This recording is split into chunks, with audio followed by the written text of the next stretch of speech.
Welcome back everyone. No, I'm not ready yet. So what are we doing again? Footwork video?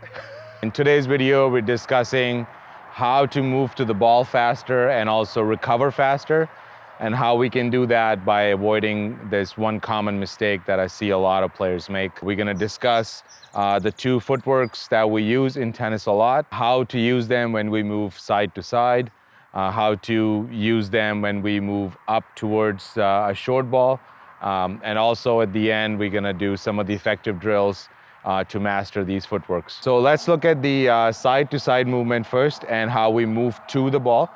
So if you look at the split screen, then on the left of the screen, you'll see me doing the shuffle steps to get to the ball and then turning to get ready. And on the right, you will see me using my crossover steps and getting to the ball and being ready at the same point.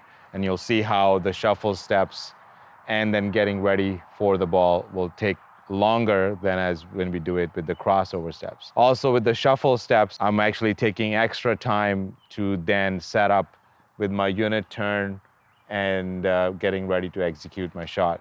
But on the crossover side, I'm able to turn and get ready as I'm going towards the ball. So by the time I'm getting to the ball, I'm already ready to hit my forehand in this case. When I'm recovering on the way back, again, the same thing I see a lot of players do is they're doing the shuffle steps to come back all the way. But instead, the right recovery step is using a combination of the crossover step and the shuffle step. If you're using the combination of crossover step and the shuffle step, you're able to cover a lot more ground. Also, the last shuffle step or the last two steps for you to get set again to get ready to go again in either direction for the next shot. But if I'm doing just the shuffle steps, it takes a lot longer for me to come back to the recovery spot. So now let's look at the mistake that I see a lot when people are moving towards the net.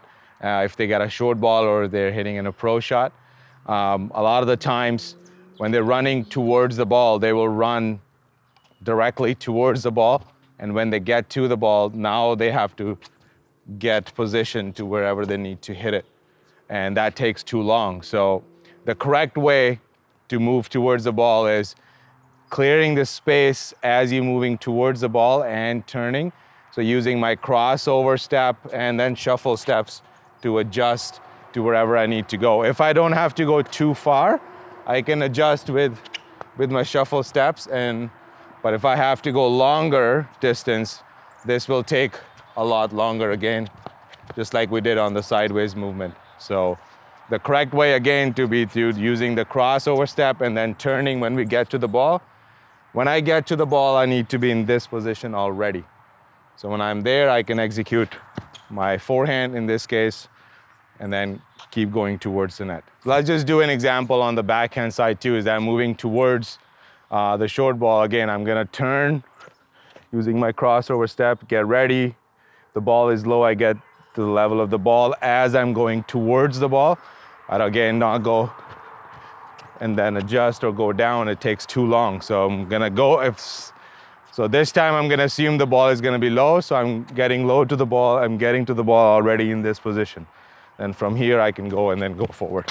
If you're liking the video so far, please like and subscribe, and let's move on to the drills. The first drill we're gonna do are the shadow movements, and by now you already know how much I love shadow movements, and whenever I have a chance, I tell all my students to do shadow movements for all the strokes. So in this scenario, we're gonna do the shadow movements. We're gonna show you first the shadow movements when we're doing side to side. What I want you to focus on is, as you're doing your shadow movements, make sure you pause at the end when you're about to hit your shot and then execute your shot. So every time you're using your crossover steps to get to the ball, and you take a pause step, see if you're in good position, and then you execute your shot, and then you recover back.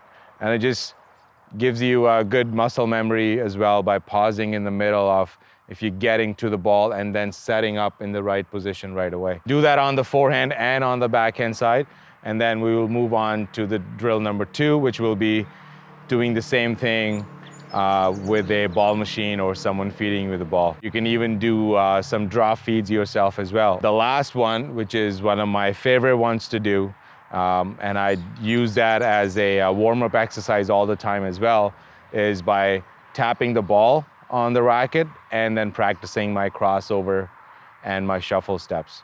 And this is a great drill because when we're playing tennis, our upper body and how the lower body moves is very different. And when we're doing this drill, we're trying to keep our upper body still by trying to balance the ball on the racket. And at the same time, we're moving our lower body from left to right or front and back.